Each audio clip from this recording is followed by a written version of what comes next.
All right, welcome back. We're gonna make what I call my burst cherry tomato pasta. It's using these nice, beautiful cherry tomatoes. You can use grape tomatoes, you could use any small tomato, you could even chop up a larger tomato if you need. Any tomato really works. The goal is we're gonna take them, we're gonna put them into this beautiful pan, some olive oil, some garlic. We're gonna cook them on high heat until they burst and let out all their juices. First thing we're going to do though is I'm going to mandolin some garlic real nice and thin here. I like to use the mandolin for this because I like the garlic to kind of melt down into the sauce, so I want it as thin as possible, and it's just easier to get those consistent slices using the mandolin. So just peel off all of the skin, cut off any little brown bits that are on your garlic. If there's some green stems on the inside, you could pull those out too, but I don't really mind it, and I don't think it really bitters the flavor too much, but get those all nice and ready. And then we're going to run those here through the mandolin. Be careful of your fingers. I should be using the guard, but it is very hard to use the guard with the garlic. So just run it through nicely. When you get to the bottom, take those little bits aside. We could chop those finely afterwards, but just run everything through here nicely.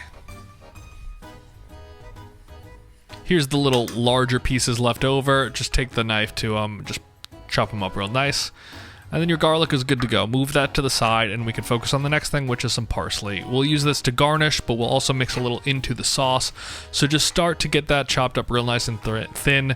I took those stems off too. Try to get as many of the stems out as you can, but if there's some left over, totally fine. Throw those into a glass jar too, and then we can move on to starting to build this sauce. This sauce is great for an easy weeknight if you want some tomato sauce.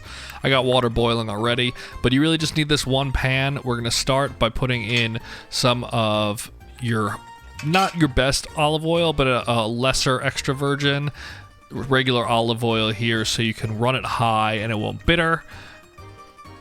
Throw in that garlic. See, there's little bits of green in the middle. They were a little over germinated, but that's totally fine. Mix up that into your oil and let it come here to the little pieces are starting to brown a tiny bit. That's right where you want it. And then we're going to add in these tomatoes. See, when they go in there nice and hot, you're getting the skin already blistering on them. That's how you want to start it here. We're going to salt them up nicely, which will also help pull out some of their moisture, which will help them break down a little quicker. We'll pepper it later, and then I'm going to add 1/8 of a cup at most of white wine just to keep stuff from sticking to the pan and give it a nice little bit of flavor. Once you get that in though, just mix a little bit, break everything up. Some of the garlic had stuck a little bit. Just get that mixing, and we're going to bring this to fairly high heat and just let it do its thing. At that point, bucatini is my favorite as always. We're going to throw that into a pot, and we're going to let that just cook for the amount of time it's required to al dente. See, after a minute or two here with that heat on, you could see they're already starting to let out some of their, juices. They're mixing with the white wine and the garlic and the olive oil and already forming a nice little bit of a sauce down there. So that's the goal of this, and you're going to let it keep doing its thing until these are really nice and soft. At that point, I'm going to help burst them. I'm going to push down on them. If you had hours and hours and hours, you could just let them keep going. But I'm going to pop them and let them start to really form their sauce and just squeeze out all their juices, let them break down. That way the skin can start to also cook out a little bit. I have a tip for that at the end, but we're just going to burst these ourselves.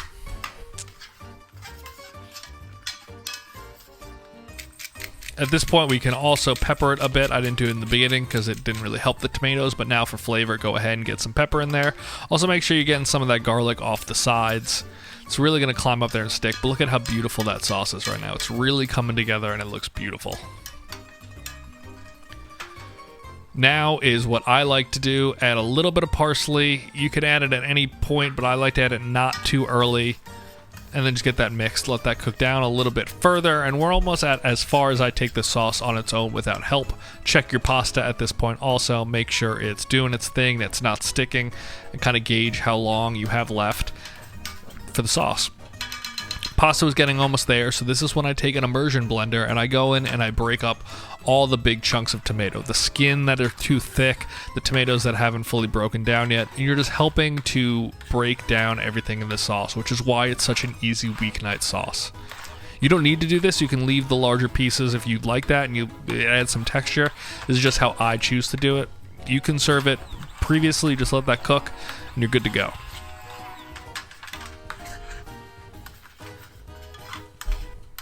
But that's what you're left with. It's velvety, it's beautiful. It's ready for some pasta.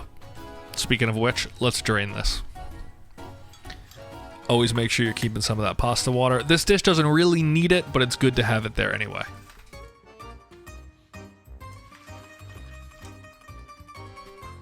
I like to, at this stage, sometimes add a tiny little dash of cream. The sauce is nice and thick, but I'm going to add in, you know, a 1/16 of a cup, maybe even an 1/8. It's not a lot, as you can see there. Also, you can totally omit that. I just like the flavor it adds. You can make this sauce without that, without the immersion blender, and you'll still get a very beautiful, easy weeknight sauce. But I love how it tastes with that cream. I know it's not super Italian, but it's tasty. And then just throw that pasta in at this stage. You know, it looks beautiful. It's exactly what you're looking for. You got the color, you got the thickness. All you need is that pasta. Throw it in. We're going to mix it together. Make sure you thoroughly coat every bit of the noodles. That's why I like bucatini too. Some will get up inside itself. And you're going to give it this last minute of cooking in the sauce. Little extra bit of parsley there sprinkled in just for color. This won't cook down as much. It'll stay nice and bright and vivid green. After about a minute though, you're good to go. That's all you really need to do for this. Sauce comes together beautifully. If it's looking a little too thick, throw in a splash of that pasta water, but you don't really need it. The sauce is nice and coating and it's not clumpy. And now let's just plate this. Bring it over. Don't put those hot things right down on your nice wood cutting boards. And try to get I don't have one of those nice little pasta forks, so I'm going to try to get as nice of a little twist move here I can do with tongs. Get them on your nice little plate bowl thing and just make it look beautiful. You see each little bit you pull out there has sauce. It has some tomato chunks in it still. It's not very bland. It's not loose noodles. Everything's coated well. Throw over some extra sauce that you got down in there. Add a little extra parsley just for some garnish. And then the most important part, cover it in cheese. You can use Parm. You could use Pecorino Romano. I'm using Parm in this recipe. Normally I do like a nice Pecorino Romano, but Parm I think really works nicely with this sauce. And then you're done. All comes together in 20 minutes, basically the time it takes to cook the pasta and a little extra. And look at how beautiful that is. This is an easy weeknight dish. You'll blow people away. They'll think the sauce took hours and it took 20 minutes. Try it. Let me know what you guys think.